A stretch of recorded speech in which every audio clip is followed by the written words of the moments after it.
महाराष्ट्र में हिंदुत्व पर नई जंग चल रही है। एक तरफ फायर ब्रांड हिंदुत्व का नया चेहरा नवनीत राणा है, तो सामने है हिंदुत्व पर कॉपीराइट का दावा करने वाली शिवसेना। आखिर कौन है नवनीत राणा, क्या है उनका पर्सनल और पॉलिटिकल बैकग्राउंड? इस वक्त नवनीत राणा गूगल ट्रेंड्स से लेकर ट्विटर तक ट्रेंडिंग टॉपिक हैं। हर कोई उनके बारे में जानना चाहता है। इंडिया टीवी के सीनियर एडिटर पवन नारा ने सीधे अमरावती से ग्राउंड रिपोर्ट भेजी है। शिव सैनिकों के गढ़ में नवनीत राणा ने कैसे सेंध लगाई, इसकी रिपोर्ट, उसकी पूरी क्रोनोलॉजी भी समझिए। मी नवनीत रवि राणा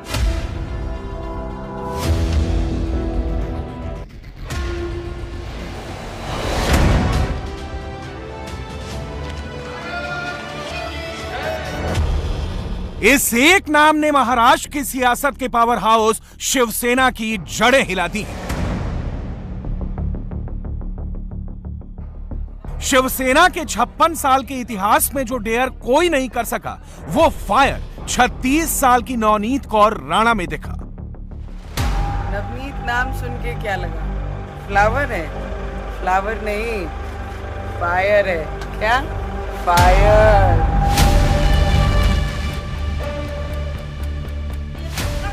ठाकरे परिवार के गढ़ में हिंदुत्व का नया नैरेटिव सेट करने वाली Navneet Rana talk of the town क्यों है? इस नाम में ऐसा क्या है कि आज हर शिव सैनिक खौफजदा है? एक पंजाबी कुड़ी, फौजी की बेटी, जो फिल्मी पर्दे से सियासी अखाड़े तक पहुंची, सांसद बनने से लेकर सलाखों के पीछे जाने तक, नवनीत कौर राणा की स्टोरी किसी फिल्म की ही तरह है। इसमें एक्शन भी है, ड्रामा भी है,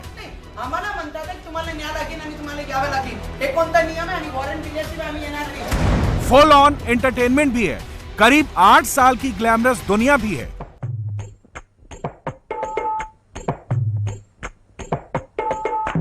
मैं चंदा तेरी तू मेरा चकोर, पास मेरे आएगा तो जल जाएगा।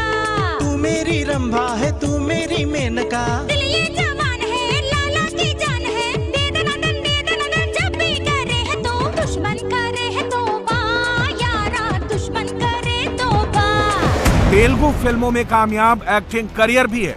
शॉपिंग के लिए जाना है। इतना ही ना, तो मेरी कार ले जा। अरे चिको भाई, भारती के साथ जहाँ जहाँ वो जाना चाहती है जा। जी अच्छा। ये लोग किस लिए डैडी? जमाना खराब है बेटी।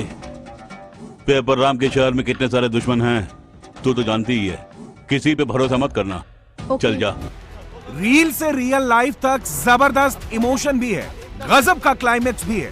भाभी, मला वाटते की सगळ्यांनी महाराष्ट्रामध्ये, आमच्या अमरावती जिल्ह्यामध्ये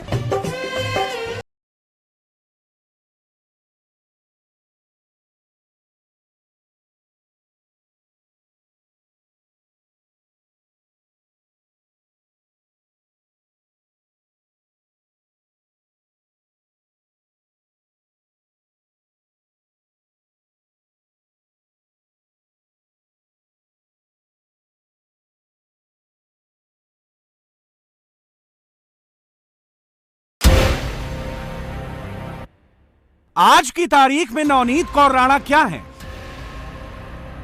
कितनी ताकतवर है, यह समझने के लिए सोशल मीडिया का ट्रेंड ही काफी है। पिछले 24 घंटे का गूगल ट्रेंड्स हैरान कर देने वाला है। नवनीत कौर का सर्च इंटरेस्ट रेट 100 तक जा पहुंचा है, जबकि इंटरनेट की दुनिया में शिवसेना 60 के आंकड़े को भी पार नहीं कर सकी।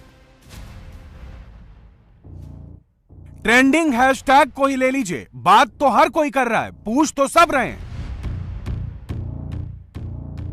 पिछले कुछ घंटों में हैशटैग नवनीत राणा पर 380 प्लस मेंशंस, 51,000 से ज्यादा इंटरेक्शंस, करोड़ों रीच, हजारों लाइक्स। ये सिर्फ 2 या 3 दिन में नहीं हुआ। नवनीत कौर राणा ने हिंदुत्व का झंडा ही कुछ यूं बुलंद किया, भगवा ऐसे लहराया कि जो भगवा रंग शिवसेना की पहचान रही, उसी पिच पर वो क्लीन बोल्ड हो गया।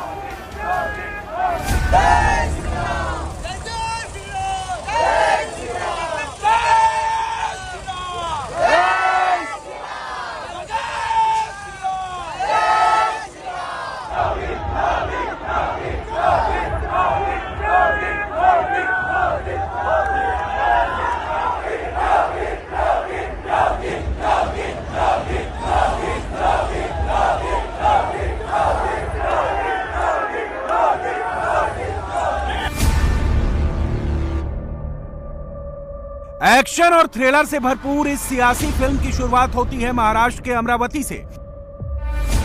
एक निर्दलीय विधायक रवि राणा, एक निर्दलीय सांसद नवनीत राणा और इस निर्दलीय दंपत्ति ने महाराष्ट्र की राजनीति में भूचाल ला दिया, हिंदुत्व की नई परिभाषा गढ़ी। और जब उद्धव ठाकरे के घर के सामने हनुमान चालीसा का पाठ किया तो एक नई बहस शुरू हुई कि जो हिंदुत्व शिवसेना की पहचान थी वो कैसे इस दंपत्ति की पहचान बन गया। अमरावती यानी वो इलाका जो कभी शिवसेना का गढ़ कहा जाता था।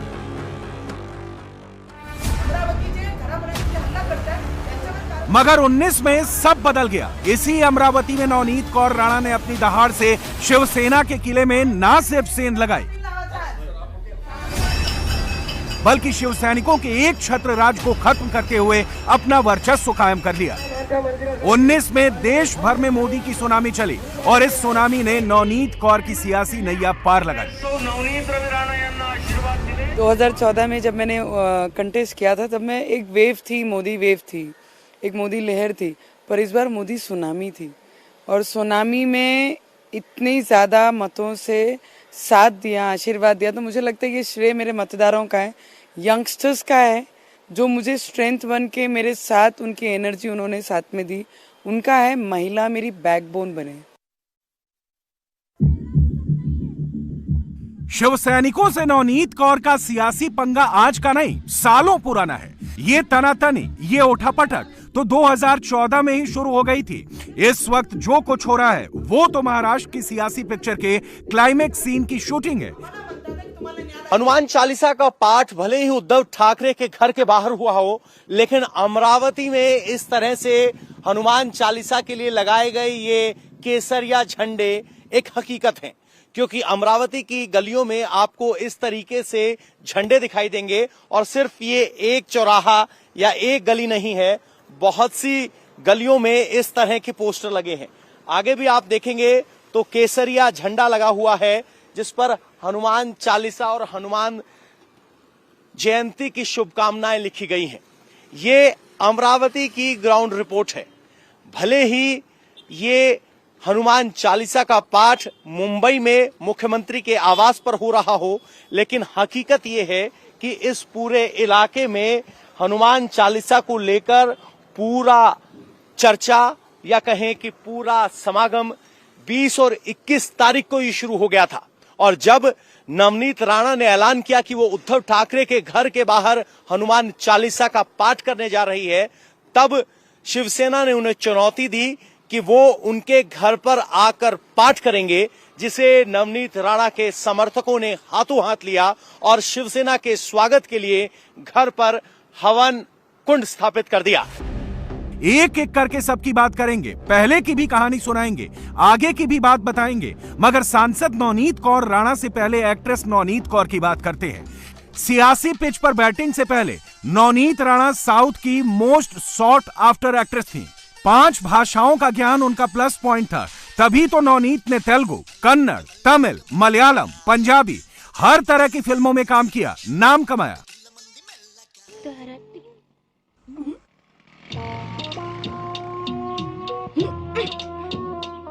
फिर से फूल लेकर आया है तू? Feel my love. मार डालूंगी तुझे। मुझे तो मार डालोगी, मगर मेरे अंदर के प्यार को तुम कभी नहीं मिटा सकती। प्यार नहीं मरता। अरे अगर लोग हम दोनों को एक साथ देखेंगे तो क्या सोचेंगे मालूम है? अगर शाहजहां ने लोगों के बारे में सोचा होता तो ताजमहल के बदले लॉज बनवाता, देवदास बार खोल देता, मगर दारू नहीं पीता। मगर तू मुझसे 4-5 साल छोटा है यार। कोई बात नहीं, एडजस्ट हो जाऊंगा। अगर एज प्यार के बीच दरार होता तो सचिन तेंदुलकर उनसे 6 साल बड़ी अंजलि से शादी नहीं करते। अभिषेक भी तो 2 साल बड़ी ऐसे शादी करके ऐश कर रहा है। आज मैं भी आपसे शादी करके हैट्रिक करूंगा। हाँ? तेरे पास तो हर सवाल का जवाब है, इसीलिए तो feel my love. Navneet modelling कर चुकी हैं, जबरदस्त एक्टर थी, लोकप्रिय चेहरा थी, उनकी अपनी मास अपील थी। ऐसे में लोगों से मजबूत कनेक्ट भी रहा और इसी का फायदा उन्हें सियासत में मिला। मगर सियासत में एंट्री से पहले भी कुछ हुआ था। 6 से 7 साल के फिल्मी करियर के बाद नवनीत राणा ने 7 फेरे लिए और जीवन साथी के तौर पर अमरावती जिले के बडनोरा विधानसभा से निर्दलीय विधायक रवि राणा को चुना। नवनीत कौर राणा की शादी इसलिए भी ऑल ओवर वर्ल्ड फेमस है क्योंकि उस दिन एक साथ 3600 से ज्यादा जोड़े शादी के बंधन में बंधे थे। ये उनका घर है और सामने उनकी तस्वीर लगी है जिसमें राणा दंपत्ति के ऐतिहासिक विवाह दिन, आपको बता दें 4100 से ज्यादा दंपत्तियों ने एक साथ सामूहिक विवाह किया था। यहां पर बताया जाता है कि उस सामूहिक विवाह में 7 लाख लोग इकट्ठा हुए और इन्हीं 7 लाख लोगों का इकट्ठा होना दिखाता है किस तरह से कनेक्ट था। कई किलोमीटर लंबी बारात थी और इसी सामूहिक विवाह या कहें कि 2009 में पहला विधानसभा चुनाव जीता, 2011 में सामूहिक विवाह हुआ और उसके बाद अमरावती इलाके में रवि राणा की तूती बोलने लगी।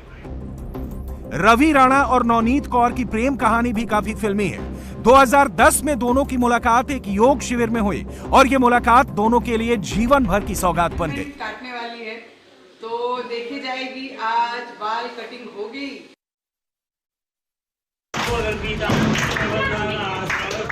इसके बाद फिल्मी दुनिया की नवनीत कौर ने सियासी पिच पर बैटिंग शुरू की और एक्टिंग को बाय बाय कर दिया। वैसे तो एक्टिव पॉलिटिक्स में नवनीत राणा की एंट्री 2014 में हुई, लेकिन 2011 में शादी के बाद से ही वो अपने पति रवि राणा के लिए चुनावी प्रचार करने लगी थी। बतौर एक्टर अपनी लोकप्रियता को भुनाने के लिए नवनीत राणा ने 2014 में लोकसभा चुनाव लड़ा। एनसीपी के टिकट पर अमरावती से उम्मीदवार बनी। याद रहे, ये अमरावती वही सीट थी जहां पर कभी शिवसेना का डंका बजता था। ऐसा डंका कि 25 सालों तक कोई दूसरी पार्टी या उम्मीदवार अपने सियासी जमीन तक को तैयार नहीं कर सकी। 14 के चुनाव में नवनीत राणा की पॉलिटिकल इनिंग हार से शुरू हुई। वो शिवसेना के उम्मीदवार आनंद राव अडसूल से हार गई थी। नवनीत राणा जब लोकसभा चुनाव में मैदान में उतरी तो उन्हें पाना चुनाव चिन्ह मिला। वही पाना जो इस वक्त लिखा हुआ है, जो नटों को कसने के लिए इस्तेमाल किया जाता है, और नारा था सभी नटों का एक ही पाना, नवनीत राणा नवनीत राणा। तो ये राणा बंधुओं की हनुमान चालीसा वाली सियासत है। सबसे बड़ा सवाल ये है कि आखिर नवनीत राणा और रवि राणा हैं कौन। आइए सबसे पहले आपको उनका घर दिखाते हैं। ये घर और कार्यालय निर्दलीय विधायक और सांसद का है। यहीं पर रहते हैं और यहीं पर उनका ऑफिस है। रवि राणा यहां विधायक हैं और नवनीत राणा सांसद हैं। आप देखेंगे कि देश में जब मोदी की लहर चल रही थी और शिवसेना खुद नरेंद्र मोदी के साथ थी, तब भी अमरावती से नवनीत राणा जीत पाने में कामयाब रही। इसके पीछे की वजह रही रवि राणा का जनता के बीच का कनेक्ट। 2009 में एक संगठन बनाया रवि राणा ने और 9 महीने बाद वो यहां से निर्दलीय विधायक चुनने में कामयाब रहे और उसके बाद वो यहां से लगातार 3 बार से विधायक है। ऑफिस का हाल देख लीजिए। ये वो सारी ट्रॉफी हैं जो सामाजिक कार्यक्रम में वो शामिल हुए हैं, उनकी मौजूदगी दिखाती हैं। यहां नवनीत राणा और रवि राणा दोनों की तस्वीरें हैं। ज्योतिबा फुले से लेकर स्वामी विवेकानंद और सबसे बड़ी बात ज्ञान रत्न बाबा भीमराव अंबेडकर की तस्वीरें आपको खूब दिखाई देंगी। तो कुल मिलाकर ये यहाँ ऑफिस का हाल है। कुर्सी लगी है, यहाँ एक ऑफिस है, सामने लिखा हुआ है कि विदर्भचा बुलंद आवाज, यानी विदर्भ की बुलंद आवाज। क्या ये रवि राणा के गुण गिनाए गए हैं? हाँ, गुण गिनाए गए, उनके संकल्प लिया गया हुआ है। अच्छा, बुद्धिमते, हृदयमते, मातृभूमिकर, इंद्रियमान, मन जावे, यानी मन जीत लेते हैं। मन जीतने, इच्छा से सब कुछ जीतने वाले रवि राणा और युवाओं के हृदय में वास करते हैं। 14 की हार से नवनीत टूटी नहीं और भी ज्यादा मजबूत हुई। खुद को अमरावती में झोंक दिया, किसानों का दिन रात साथ दिया, मुश्किल के वक्त अपनों का दामन पकड़े रखा। इसी बात का उन्हें सियासी फायदा भी मिला और आज भी मिल रहा है। पब्लिक रिएक्शन से सब क्लियर हो जाता है। नवनीत राणा, कैसे जनता उन्हें पसंद करती है, कैसे वो निर्दलीय जीत गई? जनता के लिए काम करती है इसलिए चुन के आती है सर। वो जनता के लिए काम करती है। हाँ, सही कह रहे। हाँ सही है, हमारी भाभी है वो, हम लड़ेंगे उससे। अच्छा, हाँ, हमारी भाभी है। हम क्यों पसंद करते हैं सब लोग उन्हें? काम करते हैं? वो काम अच्छी करते हैं, हम सब इसमें वो आते हैं। अच्छा, आजकल जो हनुमान चालीसा चल रही है वो सही के गलत? सही है। सही है। हाँ। नवनीत सियासत में नई जरूर थी, मगर उन्हें पॉलिटिकल ज्ञान की कमी नहीं थी। उन्हें पता था कि अगर जमीन पर काम किया जाए तो शिवसेना के इस अभेद किले को तोड़ना मुश्किल नहीं है। हुआ भी ठीक बिल्कुल वैसा ही। 19 के लोकसभा चुनाव में नवनीत राणा बतौर निर्दलीय उम्मीदवार एक बार फिर मैदान में उतरी और शिवसेना के किले में सेंध लगाते हुए 36,000 से ज्यादा वोटों से शिवसेना के कद्दावर नेता को धूल चटा डाला। घर देखेंगे तो बेहद साधारण है। बाहर जूते निकले हैं, यहाँ बैठकी है जिसमें वो जनता से संपर्क करते हैं। उनके बच्चों की गाड़ी यहाँ खड़ी है, एक बड़ा सा टीवी लगा है। यहाँ भी रवि राणा और नवनीत राणा की तस्वीरें हैं। सामने श्री कृष्ण भगवान की तस्वीर है और ये उनका घर है। शिवाजी की तस्वीर भी आप देख सकते हैं, भगवान बुद्ध की तस्वीर है, स्वामी विवेकानंद यहाँ मौजूद हैं और जनता के बीच पतंग उड़ाते हुए रवि राणा भी हैं। यानी जनता से संपर्क करने की कोशिश है। सबसे बड़ी बात यह है कि अब रवि राणा ने यहां हिंदुत्व की एक नई बहस को जन्म दिया है और शुरुआत हुई है। एक तस्वीर यहां भी लगी है, सबसे ऊपर भीमराव अंबेडकर की तस्वीर है। तो सबसे बड़ा सवाल यह है कि क्या हनुमान चालीसा महाराष्ट्र की राजनीति की अगली धुरी होगी, क्योंकि हनुमान चालीसा पढ़ने को लेकर ही विवाद हुआ है। और जिस तरीके से राणा दंपत्ति को गिरफ्तार किया है, उसके बाद सवाल उठ रहा है कि क्या ये हनुमान चालीसा विवाद यहीं थमेगा या आगे बढ़ेगा। पिछले एक दशक में रवि राणा और नवनीत कौर राणा महाराष्ट्र की राजनीति में सबसे शक्तिशाली जोड़ों में से एक के रूप में उभरे हैं।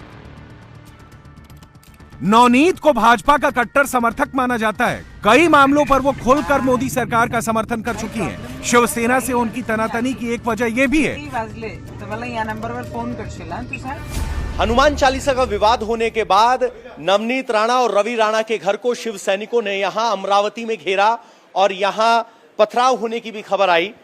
सवाल यह है कि जब यहां बात हुई हनुमान चालीसा की, क्या यहां पर समर्थकों में कोई डर है जिस तरीके से शिवसेना ने घेराव किया है? नहीं, किसी बात का हमें डर और भय नहीं था। उल्टा तो हम जब वो आए, हमने कहा कि आप आइए, हम आपका स्वागत करते हैं। उनके लिए शरबत और कारपेट बिछा के हनुमान जी की तस्वीर लेके खड़े थे कि आप आइए, हमारे हनुमान चालीसा पढ़िए और हनुमान जी की पूजा करिए। आप हम लोग खड़े थे उनके स्वागत के लिए, मगर वो आए नहीं। अच्छा, आए नहीं। हाँ। अच्छा, जब ये चुनौती की बात है, जब उन्होंने चुनौती दी थी कि हम आपके घर पे हनुमान चालीसा पढ़ने आ रहे हैं, हाँ, हमने बोला, उनका स्वागत करने के लिए खड़े थे। हनुमान जी के मूर्ति, फोटो, हनुमान चालीसा सबको लेके खड़े थे कि आप आइए, और कारपेट और फूलों के ऐसे मालाएं बिछा के रखे थे, फूल बिछा के, तो भी नहीं आए, उधर कुधर ही चले गए। हाँ, की बात है 21। हाँ, 21 तारीख को। सबसे बड़ा सवाल यह है कि रवि राणा और नवनीत राणा को हनुमान चालीसा का जिक्र कैसे याद आया? आपको क्यों लगता है कि हनुमान चालीसा पे भी संघर्ष होना चाहिए? देखा जाए तो धर्म का प्रचार कर रहे हैं, वो कोई गलत बात नहीं है। और जैसे कि आपने कहा कि वो आ रहे हैं, तो हम किस बात का डर है, किस बात का डर करें हम? डर हमें किस बात का नहीं थे। ऑलरेडी उन्होंने ये कहा था कि हम हनुमान चालीसा पढ़ने आते, हम तो उनके स्वागत के लिए खड़े थे। उनको ऑलरेडी खुद का डर था कि हमारे साथ कुछ ना हो, वो इसलिए नहीं आए थे। हनुमान चालीसा की वजह से नहीं आए, वो कहीं हमला करने आए थे। हमला करने आए थे जी। तो यहाँ कोई पथराव भी हुआ, कोई एक दो पथराव किए थे। जब नवनीत राणा जी को अटक किए तो उस समय पथराव और कई पत्थर मारे उन्होंने। और अब शब्द के महिलाओं को, जो नारी शक्ति हमारे देश में, जो सबसे पहले नारी का, सीताराम, राधे कृष्ण, नारी का सम्मान किया जाता है, उन्होंने वो सारी मर्यादाएं छोड़कर अभद्र व्यवहार का कमर के नीचे के, मैं बोल नहीं सकता हूँ कैमरे के सामने, इतने गाली गलौज किए उन्होंने। जो 7.5 चल रही है उसको हटाने के लिए हनुमान चालीसा का पाठ है। अब देखना होगा कि ये राजनीति की 7.5 है या भविष्य और ग्रहों की 7.5 है। लेकिन कुछ भी हो, लेकिन हिंदुत्व पर एक नई बहस को जन्म दे दिया है और इसके केंद्र बिंदु में है राणा दंपति, नवनीत राणा और रवि राणा। इंडिया टीवी हर वक्त हर जगह डाउनलोड करने के लिए सर्च करें India TV news Google play store या ऐप स्टोर पर।